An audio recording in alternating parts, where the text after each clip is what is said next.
home, put your hands together for the president and founder of the National Action Network, the Reverend Dr. Al Sharpton. No justice, no peace. No justice, no peace. No justice, no peace. No justice, no peace. What do we want? Justice. What do we want? Justice. What do we want? Justice. When do we want it? Now. When do we want it? Now. When do we want it? Now. When do we want it? Now. Fist bump the person next to you, tell them you love them.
Ensemble, give them a hand. Give them a big hand. Certainly we're happy to be with you another Saturday morning. Saturday Action Rally for you that are here live at the House of Justice, 106 West 145th Street in the Village of Harlem. And for you that are listening live on 1190 WLIB AM in New York, and for you that are watching live stream at nationalactionnetwork.net, we're happy to be with you another Saturday to give our report on where the action is. Give a hand to our presider, Attorney Michael Hardy. Our musical director, Minister Tyrone Richardson. And certainly we enjoyed our inspirational speaker. Give a hand, Reverend Tisha Williams.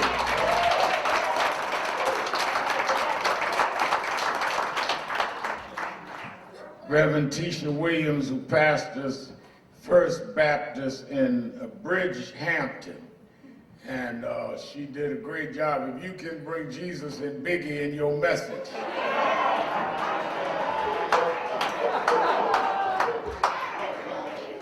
It's worth riding out to Bridgehampton to hear the rest of that. You know, my pastors with us, give a hand, Reverend Adolphus Lacey, pastor of Bethany Baptist Church, where I grew up in the movement, and we're glad that he popped in. But I looked at Revelation when she started going to Brooklyn and got Biggie. I said, now where this going? But she tied it back together again. in a ribbon and did it in 6 minutes. Give her a big hand.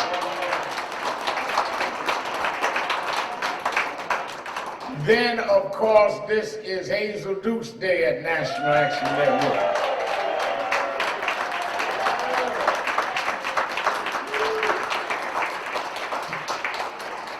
No one has served longer and stronger in the New York, greater New York, as well as national community than Hazel Dukes.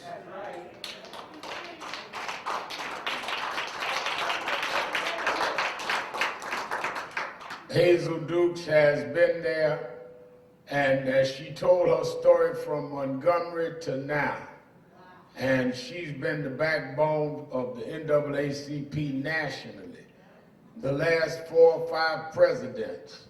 And let me tell you something that she does not know or does not remember, and that is that when Operation Breadbasket, Reverend Lacey, I was youth director in New York, and when there was a split, see, a lot of y'all think that y'all the first ones start splitting.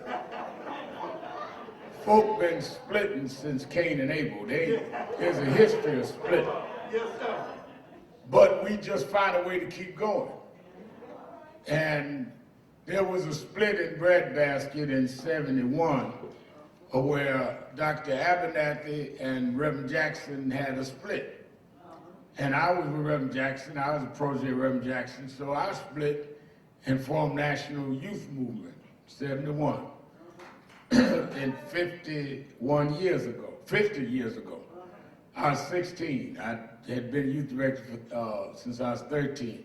The first event we had to raise money for National Youth Movement was at the Waldorf, and I had a fair, and I had the head of the whatever it was they call it where they was betting, Samuels, and he came and helped us get started, and his black head that made them do right was Hazel Dukes.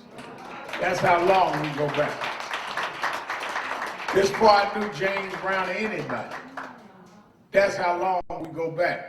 And I can tell you that she has never not tried to help the young people and go forward. In 1986, when we went and began to protest the killing of Michael Griffith in Howard Beach, when Michael Griffith was killed for being in the neighborhood, and I went and met with the family. His cousin worked for me in National Youth Movement. And I went and met with the family and called for a motorcade in Howard Beach. And we went out there in cars. I had to ride with Jim Bell because I didn't even have a car then. I called a motorcade, didn't have no car. I was going to have to catch a train to my own motorcade. And we went out there, and the whites came out throwing stuff at us, calling us names. And Laura Blackburn and Hazel Dukes said, well, we're going to come back with Reverend on Saturday. And Ben Hooks, who was then the national president of the NAACP, and Hazel Dukes and I led about 2,000 people that Saturday in Howard Beach. A lot of folk talk about stuff, but I'm talking about who've been in the trenches fighting, and many of you are living right now in neighborhoods that you couldn't have lived in peace, working at jobs you wouldn't have had if it wasn't for this shero and hero and Queen Mother Hazel N. Dukes. Give her another hand.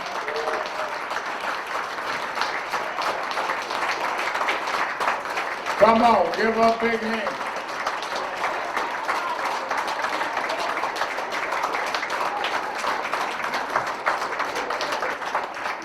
It's a sad person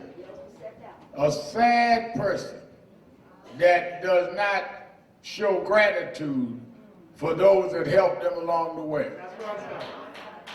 There's nothing more despicable than children that don't give credit to the folks that raised them and fed them. That's why the Bible says, honor thy mother and father. Yes, sir. That your days, Yes. didn't say their days, y'all get that mixed up. That you're honoring them to encourage them. No, that your days will be longer. You are blessed by honoring those that blessed you. And one of the real tricks, Reverend Sister Williams, of the movement of late is that they try to separate the young from the old. There's an African proverb that says that young folks can run faster, but older folks know the road. Just because you can run faster, you may be running fast the wrong way. You need those that have traveled the road to tell you about the road. I remember when I was growing up, my mother was from Alabama like Hazel. And every Christmas we go down to Alabama and Florida. My father's from Florida. And back in those days, just before my father left, we'd get in the car. He had a big Cadillac and we'd drive. Black folk wasn't flying that much then. And we drive down to Alabama. And I remember my grandmother lived in Eufaula, Alabama. It took me a while to understand that was a real name. I thought they was telling me you go and then you follow, but that was the name of the town, Eufaula. And they would go, what they say, to go to town to go shopping. So I said, well, as I got a little older, how do we, give me the direction to go to town. Grandma never knew how to give you directions. Grandma would say, go down here a little bit. Okay, wait a minute, I see that tree, now turn left. They could give you directions by landmarks. She couldn't give you the navigation, but she knew the road. And the reason why a lot of y'all get jammed up is y'all don't know the road. You just fast and furious going in the wrong direction. I thank God I was blessed with elders that could show me the road. Yes, sir. Yes, sir.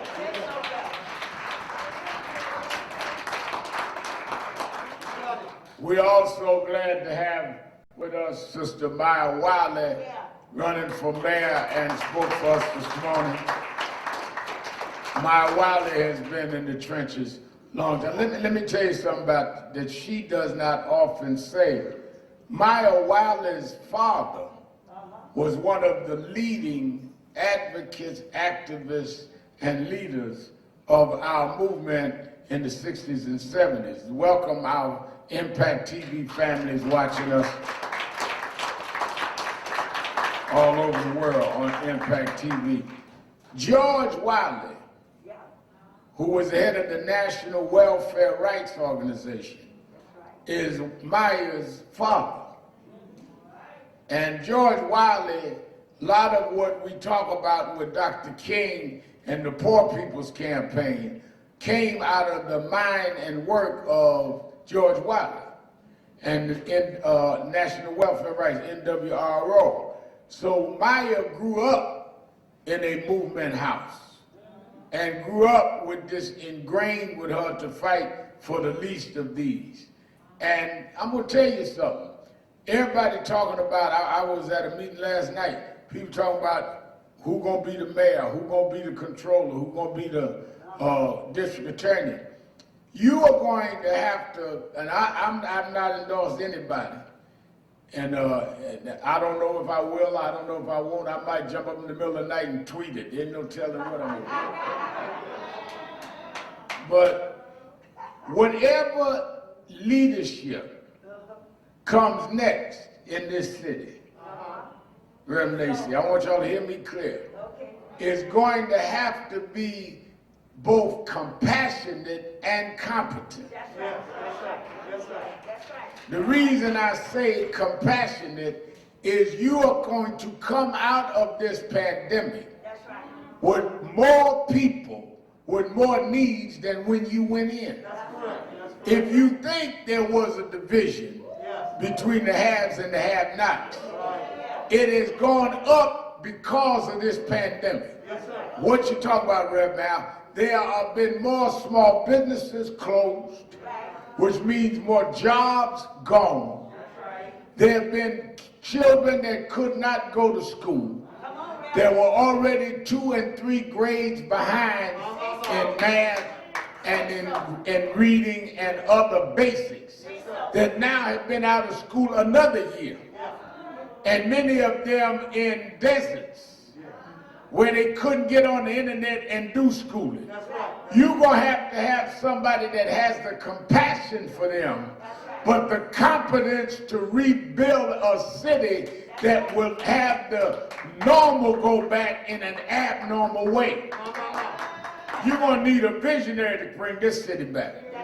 Because the rich folk is getting out of here now, I'm telling you that now. Rich folk, I know some rich Negroes, they down in Florida.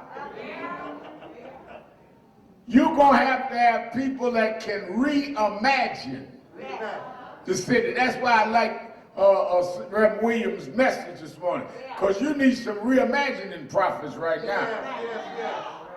Normal won't do. First of all, I don't know what's wrong with Negroes running around talking about how we never get back to normal. Normal didn't work for us in the first place.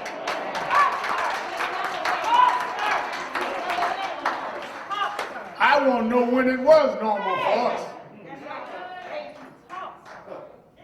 But I want y'all to take this very serious, what we are dealing with. And don't worry, don't for a minute ignore that we're coming on the back end of some real institutional white backlash that sat in the White House for 4 years. That come out of this not only justifying what was done to us, but are going at anything that is not white. Some of y'all talk white supremacy and don't know what it means. White supremacy means superior to everybody. That's it. Tell them, bro. A couple days ago, we had all the candidates for mayor right here on the platform denouncing what they did to Asian Americans. Brother asked me, why you fighting for the Asians? Because I'm fighting against white supremacy. You can't just fight when it's you that's the victim. Yes, sir. Same folk that say that, well, I don't know why you're going to fight for the Asians or the Latinos, are the same folk when something happened to us say, I don't know why ain't nobody here with us. That's right. Yes, sir. Guy called my radio show the other day and said, well, Red Mal, I don't know about fighting for the Asians. I see you out there stand up for them. Do they stand? I don't see them stand up for us. I said, let me ask you something. That's right. He said, what? I said, when was the last march I saw you at? Most folk talk about who wasn't there themselves. Asians marched with us for Yusef Hawkins. Asians went to jail with us for Sean Bell. Asians went to jail with us for Trayvon Martin. Reason you don't know that is because you was home talking about what coulda, shoulda, woulda. If you've been there, you know that they stood with us, and I'm going to stand with them because it's the right thing to do.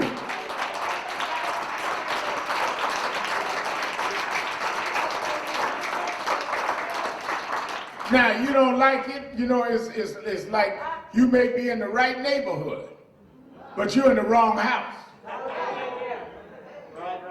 You know, you ever live in an apartment building and you get off the wrong floor and stick the key in the wrong apartment and you look because the key don't fit? Well, you're at the House of Justice, and if you don't believe in fighting for everybody, you got the wrong apartment, the wrong house. Your key don't fit here going down the block to somebody as limited and bigoted as you are. I don't apologize for standing up and fighting for folk.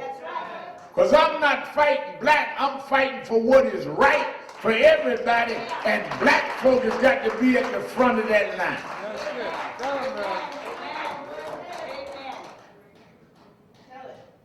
When I look at the fact that you had a president that blamed the pandemic on the Chinese.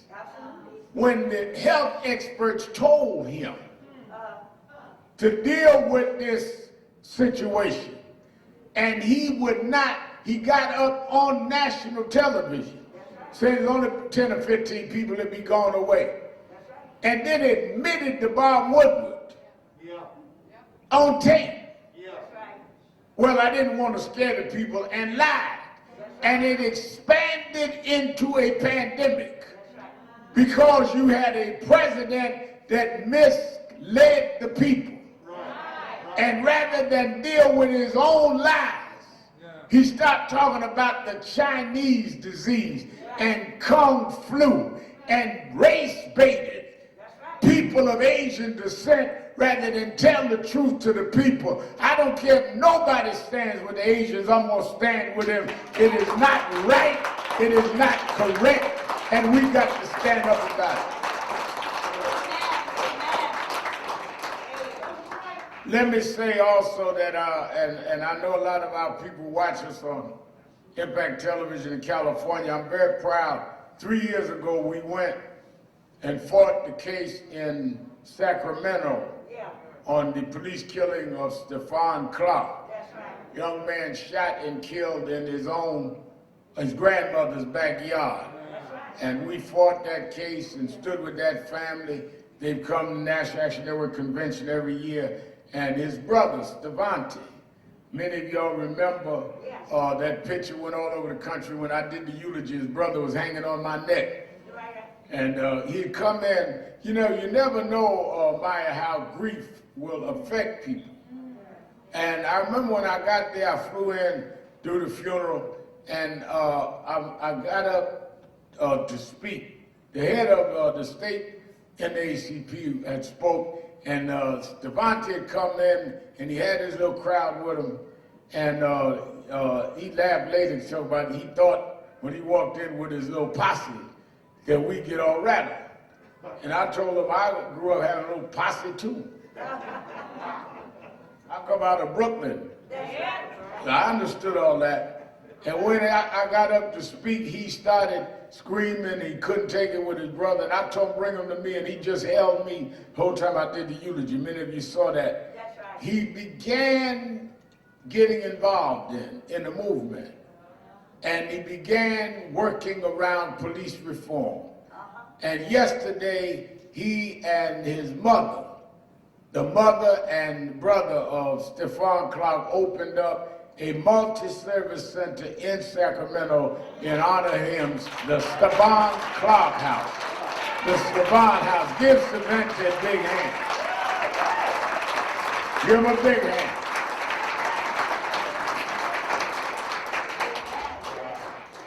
In that light, I want to reiterate, Brother Ponder announced it. I'm going to emphasize, National Action Network will be having our convention this year virtually. All right. We already are geared up. We have about 6 members of President Biden's cabinet that's confirmed they're going to speak. And they're going to be more than that. Then we have all our civil rights leaders. Everything we always do physically at the Sheraton, we will do it virtually from April 14th through the 17th. And we will give you the platforms that you can go on and over the next few days. I know you can go on nationalactionnetwork.net and watch every session live, the itinerary and all. And Reverend Wesley from Arlington, Virginia. Yeah, Alpha Street's gonna be our William A. Jones Jr. luncheon speaker. So we're going to have a great convention April 14th through the 17th. Martin III will co-chair, so I want everybody to be aware of that. Also, the judge yesterday ruled in Minneapolis that the trial of Derek Chauvin, who lynched George Floyd with his knee, will be kept in Minneapolis and begin Monday week, the 29th. There was a motion by the defense to move the trial out of Minneapolis. Now, many of us that have been in the movement a while gets concerned when they change the venue, because they change the venue to a place that is more accustomed to supporting police, or as Hazel Duke said, more white. They did it in LA in '91. They moved the trial of the Rodney King case to Simi Valley. And they acquitted them police even though the video showed them beating Rodney King. This ain't nothing new. That's why I tell a lot of young activists, this ain't nothing new. Y'all, before we had Instagram, we had a video with Rodney King. Y'all act like y'all invented the video. They've been videoing since '91 and still acquitted them. My God. My God. That's why I say it's important to respect your elders, because you might learn that you didn't start this. That's right. I told brother the other day, brother said, well, you know, right now, I respect what you do, but you know, we went out and stopped the traffic on 125th Street. I said, we went and stopped the trains. I laid down on the subway track. Then we went and closed Lincoln, Lincoln Tunnel, Bell Parkway, FDR Drive, and the Brooklyn Bridge all at the same time. But if you don't know your history, you think everything started with you. You, at best, are continuing a struggle. And you should do the best you can in your day. But if you think it's all about you, then you end up being a Facebook junkie rather than a history maker. I mean, they got signed me in the clubhouse. They got so much stuff. I'm on the clubhouse talking last night. Folk got, what's the other thing they got now where you just look at yourself? Snapchat. Folks sitting around just looking at themselves. TikTok, and that's it. Just betting their eyes at themselves. I mean, I don't even understand that. I'd be like turning the thing and just sit up there just blinking their eyes and twisting their mouth. I mean, you really got too much time on your hand when you ain't got nothing to do but examine how you look at every angle. That means you're bored. You need to join somebody's group or do something. The fact is that we thought that they was going to change the venue in order to let there be greater odds that this policeman not get convicted. But the judge announced from the bench yesterday that they will not change the venue, and we will start this trial in Minneapolis a week from Monday. So we will be here next Saturday, then I'm going to Minneapolis to join George's family as we start that trial next week. But it is, now let me tell you, it is two things that we are after with this situation with George Floyd. One is we certainly want to see the policeman convicted.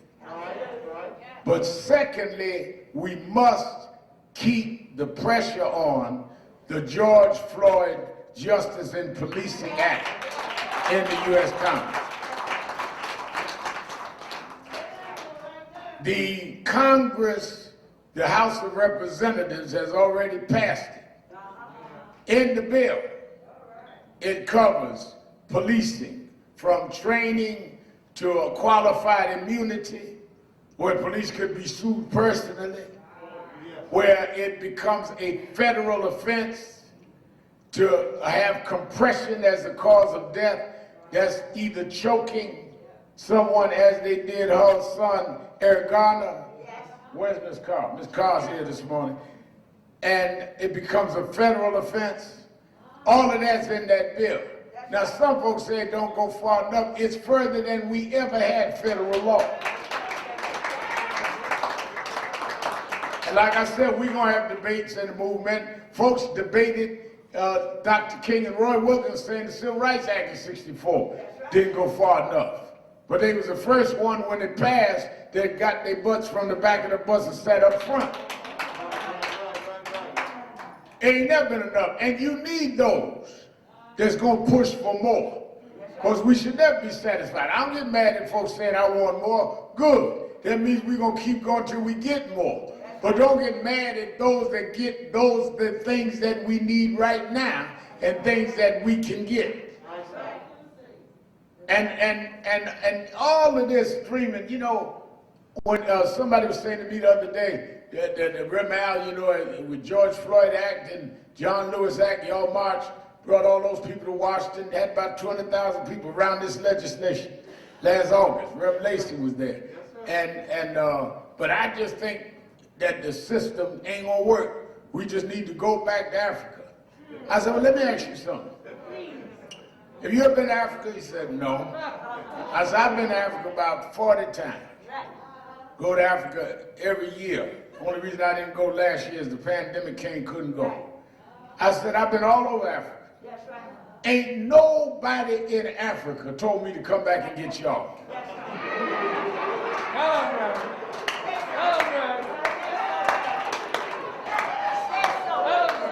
I just figured I'd tell y'all a secret. Ain't nobody in Africa told me to come back and get y'all. And none of them asked me when y'all coming.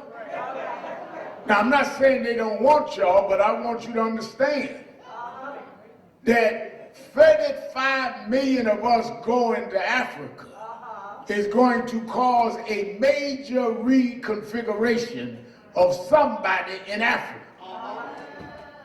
And I am one that believes since they built this country on the backs of my forefathers, that they made Tobacco King on the backs of my forefathers. Since my great-grandmother and grandfather built this country, I ain't going nowhere and let them enjoy what we built, and they never paid us for what we built.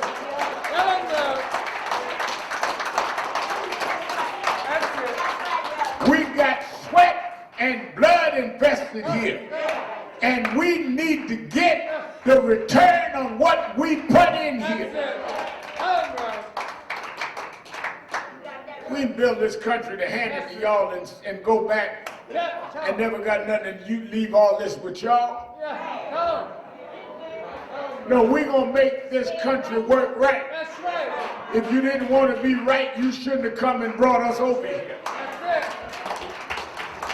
What you meant for bad, God gonna make good anyhow.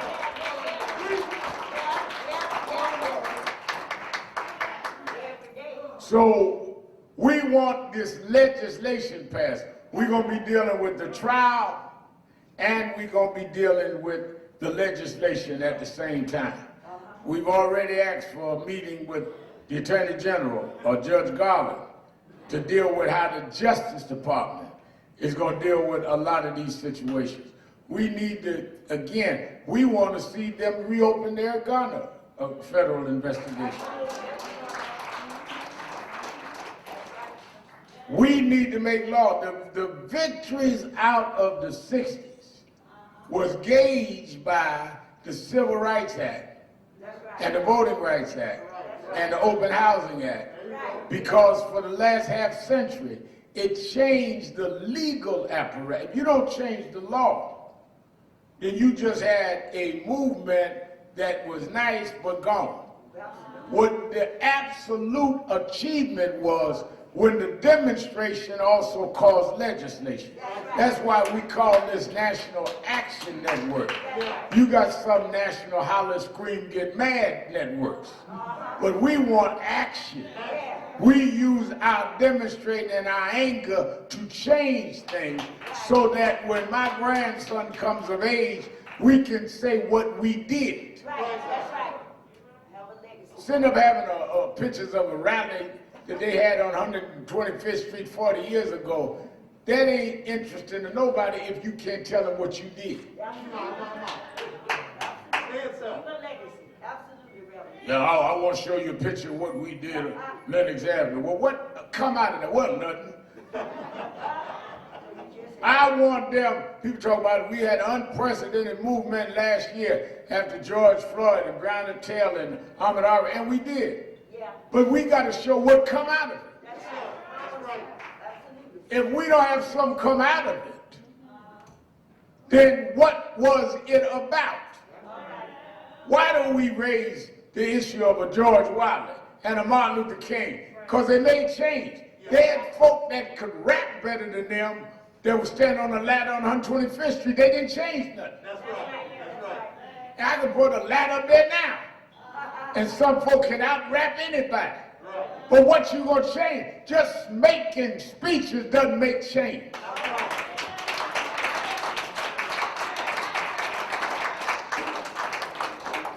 Right here in New York, we changed stop and frisk.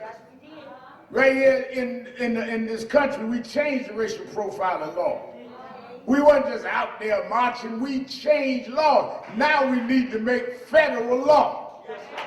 If it wasn't for us, there would still be stop and frisk in New York. There'd still be racial profiling after the New Jersey 4. We changed the law. People got you talking about how we used to dress back in the day. Talk about the laws we changed. Guy asked me the other day, you don't wear jogging suits no more. Got a show on MSNBC, you don't wear track suits no more. I said, I don't wear bell bottoms and platform shoes no more either. The style changed. Like you gonna bust me. I grew up with Run DMC and Russell, all us saying, I dressed like we dressed. I look crazy coming out here with a Superfly hat and some bell bottom shoes. That's right. That's right. If I showed you a picture of you 30 years ago, you dressed different too. That's right. Hello. Some of y'all had big froze 30 years ago. You didn't cut it down, your hair fell out. Say so.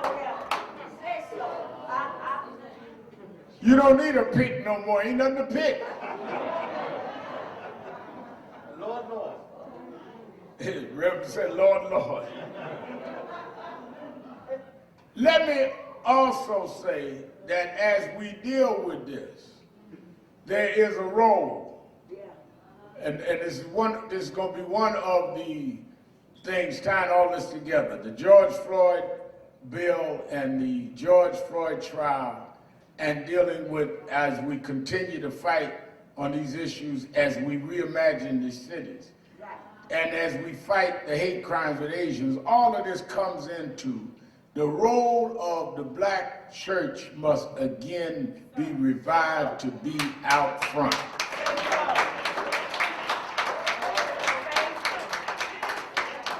Now let me be real clear. There never was a time, they've been doing several different specials on the black church. There was one that was on that Dr. Henry Louis Gates did on PBS. Then they had one on ABC the other night. I didn't see the one, but let me break something down, because I'm a product of the black church. There never was a time that the whole black church was fighting in the civil rights movement. People that are running that, because they got this thing out that I think you get some misinformation. So I want to use part of what I'm saying this morning to straighten some of that out. Okay. I heard them saying, Tisha Williams, that the church used to lead the movement, and now it's not as prominent as it was. That's not true. Right, sir. In the 60s, they had what they called the Big Six. That's right. Y'all get this, y'all keep notes on this if you need it. The Big Six was the leaders of the civil rights movement. That's right. The only one in the Big Six that represented the black church was Dr. King. That's right. Whitney Young didn't come out the black church, head of the Urban League. Roy Wilkins didn't come out the black church, head of the NAACP. John Lewis wasn't a preacher, come out of SNCC. All of them, James Farmer out of Corps, he was a Quaker. That is an illusion. Because Dr. King was prominent, that did not mean that it was all the black church. The fact of the matter is most of the black church was not with Dr. King.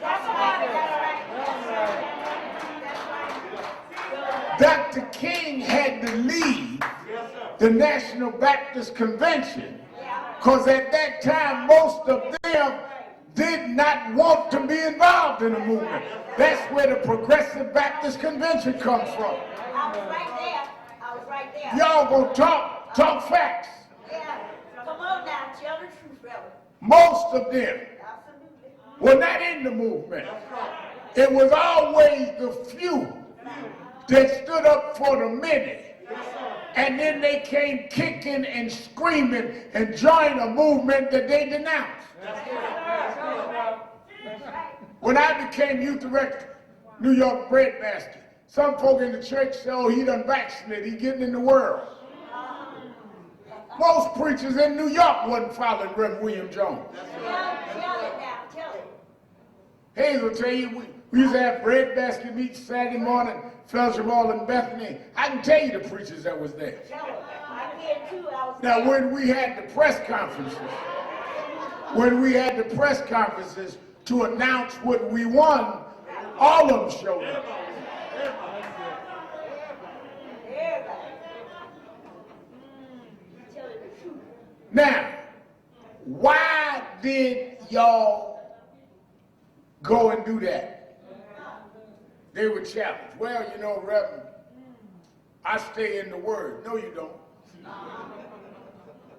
You stay in the part of the Word you like.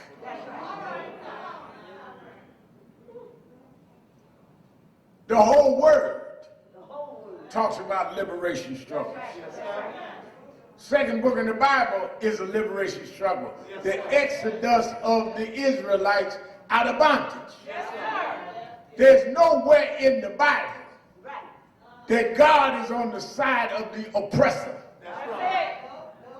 All the way through the book is God supporting the oppressed and sending prophets to correct the oppressed when their behavior gets out of whack. Say so. Wait, Rebel, I don't understand. I'm talking about guys I grew up preaching as a boy preaching. I don't understand all this. I hear you on Saturday morning, no justice, no peace. Well, go to Isaiah, 48th chapter, second verse. Or go to Isaiah 57, 20, 21.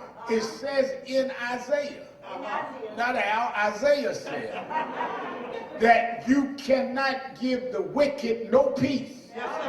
I just cut it short and said no justice, no peace. The Bible said that the wicked should have no peace. So how are you relaxing, letting wicked folks that cut money to poor people and give a tax breaks to the rich? Something wicked about that. Wicked about building schools with 12 years of education and only giving young blacks 6 years of quality education. Something wicked about that. Something wicked about people that have put their knee on a man's neck for 8 minutes and 46 seconds while he begs for his life, and you hide behind a badge acting like you doing law enforcement. Wicked. It is my job to make sure that the wicked don't have no peace.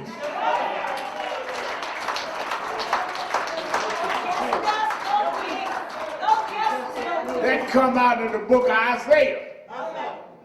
So what Bible you preaching from?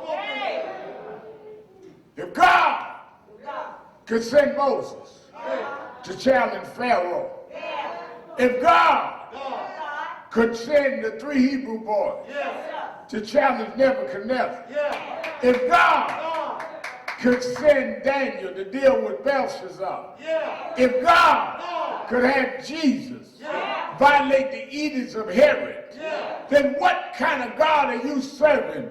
Your God can't be the real God. Your God must be a punk. I serve a real God that'll stand up against the pharaohs of yesterday and today. A God that wasn't afraid to send those that would stand up in his name.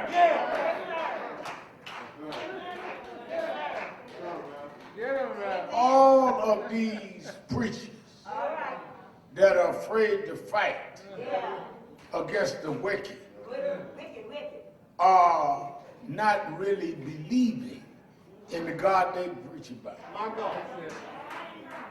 But Reverend Al, you get out there, keep challenging them, you're going to have trouble. Yeah. You're supposed to have trouble. That's right. And the way you prove that God is able is for you to go through the trouble and make it anyhow. I started preaching when I was a little boy. A lot of folk I met along the road, I look at them now and say, you stayed out of trouble and they have not gone anywhere. God will bless those that stand up for him. He says, seek ye first the kingdom of heaven and his righteousness and all these other things I'll add to you. Well, Al, don't fight, you'll get a big church. No, seek ye the kingdom. Al, don't fight, you'll get a new car. No, seek you the kingdom.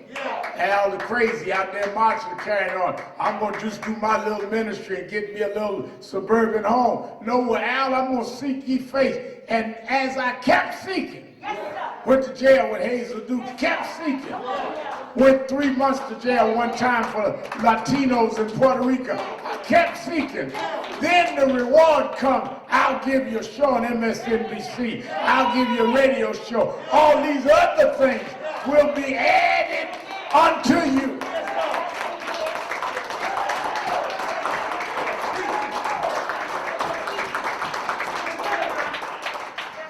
I'll add it if you just do the seeking. If you just stand up, I'll hold you up. I'll bless you when others curse you. That's why they can't explain it. You know, if you come in God's name, and this is a church-based movement, you won't even be able to explain yourself. Because this ain't a strategy. I look at some that are appointed and then others that are anointed. If you're anointed, God will do the things that you can't even imagine will be done. People ask me why we do. I don't know why we do a lot of things, but I know that if God be for us, there's more than the whole world against us. That's why I'm very sensitive, but I'll let you go on this. We have to be very consistent. That we keep the values of the movement consistent with his righteous. Don't forget, I keep using this example, that what stalled the children of Israel in the Bible from getting to the promised land was their behavior when they got in the wilderness. They got across the Red Sea with a miracle. God making dry land in the middle of the Red Sea. And they got in the wilderness. And Reverend Williams, they forgot the God that brought them across. They started worshiping materialism. They started building prosperity ministries, golden calves and trinkets. Or they say to Revelation, you got all these degrees and you got all this charisma. Why you doing a traditional church? Because you staying with the God that brought us out of bondage. You know how to sell trinkets. You know how to get up and do the golden calf. But the golden calf didn't bring us across the Red Sea. And that's what delayed them. And every time that you see us enslaved, they will capture us, enslave us, and mock us.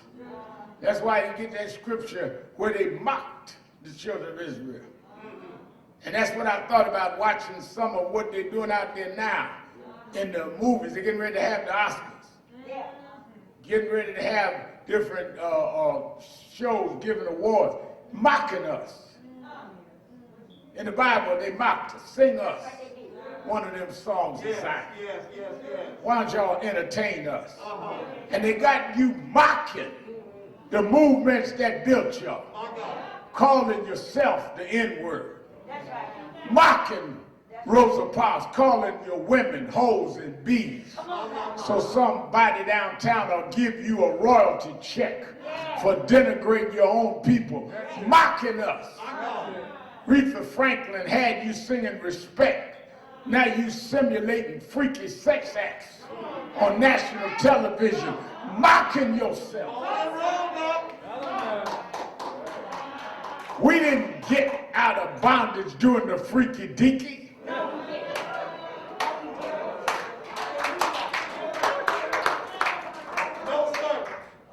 Rosa Parks stood up for us. Fannie Lou Hamer stood up for us. And you mocking them, entertaining their perversions and their sickness.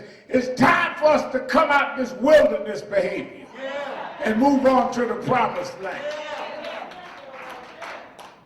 That's why they said, how can we sing the Lord's song in a strange land? Ain't nothing to sing about. We're in a strange land. We don't sing for entertainment. The Lord's song ain't for you to get the beat. The Lord's song is to empower you to do what's right and to stand up. That's why I keep telling a lot of our political leaders, and I'll let you go, is that you can't become like what we fight. If black politicians, black businessmen become and behave, black entertainers, if they behave and have the same values of the people we're fighting, then we just change the color of the exploiter. You got to have the values that brought us this far. That's why one of the stories that I love in the Bible is when David came to deliver an errand for his brothers. And the Israelites was fighting the Philistines. And the Israelites were afraid of the Philistines. Saul, who was king, couldn't find anybody in the Israeli army that was willing to stand up and fight Goliath. They said Goliath had the strength of 7 men, was huge, and he had great armor. Had an armor bearer, had to carry his sword and all. And they said, who will fight this giant? David wasn't even in the Israeli army. David wasn't even supposed to be there for the battle. David was supposed to just be running an errand to his brothers for his father. Now let me show you this. David not only wasn't a army personnel or military man, he wasn't even a big shot in his own house. Some of y'all got complexes that y'all ain't big shots. Let me tell you something. God very, very often goes by the big shots to get those that don't have no rank so that he can lift them up. In fact, it is unusual for God to use a big shot to do anything. That's right.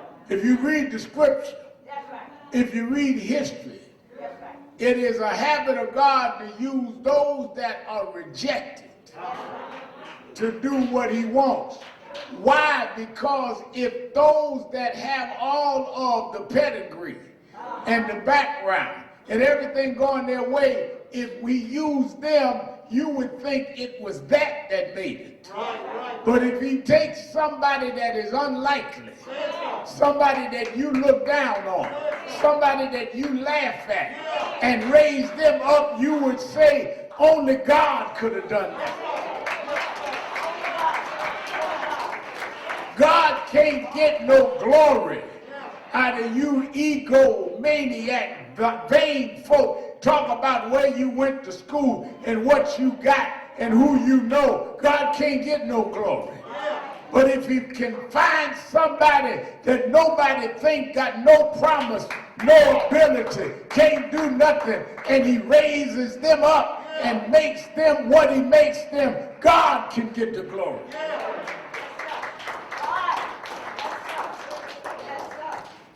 David wasn't even a big shot at home. When Saul had turned into a vain, self-aggrandizing man, God sent the prophet Samuel to find a new king. God replaces you, you know. When you forget how you got where you are, God don't argue with you, he just sent somebody else. And when he went to Jesse's house and said that God sent me here, this prophet Samuel, one of your sons is going to be the new king. Jesse didn't even send for David. Jesse sent for all his older boys because he couldn't even imagine that the shepherd boy going to be king. Some of y'all people can't imagine what God going to do for you. But it ain't up to their imagination. If God got something for you, can't nobody deny it if you do his will.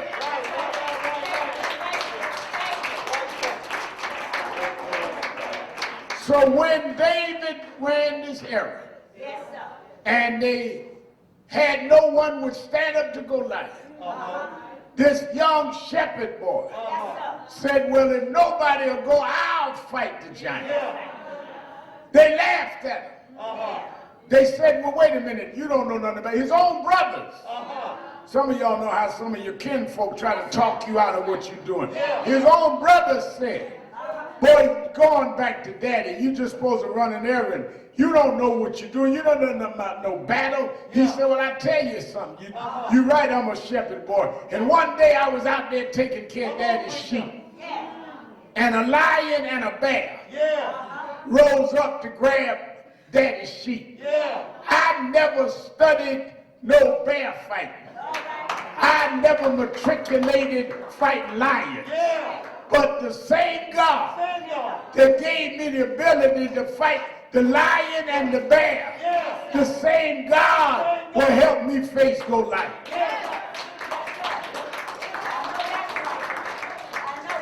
After they settled in and had to concede that David was going to fight Goliath, I want you to watch this. Saul offered him to give him his breastplate. Give him his helmet. Give him his sword. After we fought and marched and went to jail to open up doors for you, then those we fought gonna give you their values. Invite you to their parties. Invite you to their spots out in the Hamptons and invite you to their luxury golf courses. But David said, no, I don't need your stuff. I don't need your sword. I don't need your breastplate. I'm not going to use your tools because this ain't your battle. This is God's battle. All I need is a slingshot and a few smooth stones because I'm a shepherd boy. And shepherd boys don't need no ammunition. I'm a shepherd boy. I don't need no breastplate. I'm a shepherd boy. I don't need no helmet. The God I serve will take me to the victory with no helmet on my head, with no breastplate on my chest. Give me the slingshot. God is able. God is able. God is able to keep me from falling. God is able to hold me up on every leaning side. God is able. He walks with me. He talks with me. God is able. He's able to keep us from falling. God will. God will. God will.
Everybody's singing. Everybody's singing. Everybody's singing.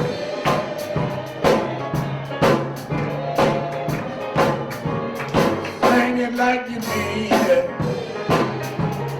Sing it like you mean it. Sing it like you mean it.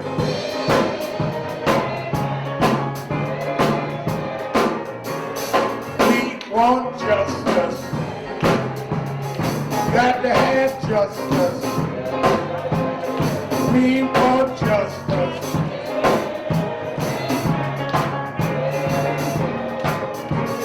One more time. One more time. Everybody say